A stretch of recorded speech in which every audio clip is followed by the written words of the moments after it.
看高雄市高山区的民生国校啊，为着学生的安全哦，所以用塑胶绳甲校门口的通道拢围起来。也毋过，所有过路人是真怨叹讲，安尼因真歹过车路。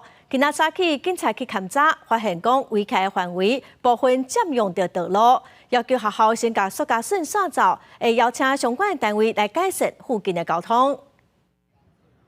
来到民生国小校门口，工作人员当咧甲道路围起的路洞卡走，无刷开进前，校门口点啊甲路面外围其实拢围起来。行人行伫林荫道，想要连接到路口的行船线，啊，都要甲汽机车来争道。看人咧闪啦，无讲足严重安尼啦，是看人咧闪啦。啊，你若闪动安是，若车要过身，就较危险。 行人一直强调路权，可是我不是永远都是行人，因为有时候我可以是摩托车骑士，或者是我是汽车的那个开车的人，然后我觉得就是没有一定啊，就是有时候可能要因地制宜。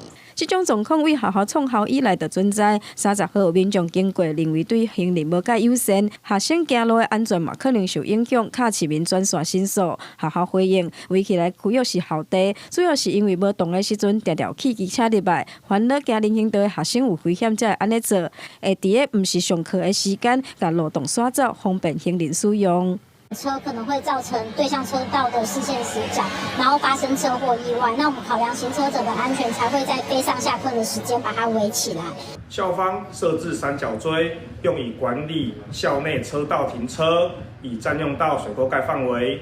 本分局已责令校方改善。林荫道甲行船线之间，因为设路洞出现断层，嘛有民众认同校保护学生的做法。毋过当地常常看到汽机车甲行人咧争道，嘛互警方认为无妥当，会报请交通局等相关单位来会勘，找改善的方案。记者王柳婷、柯正俊高雄报道。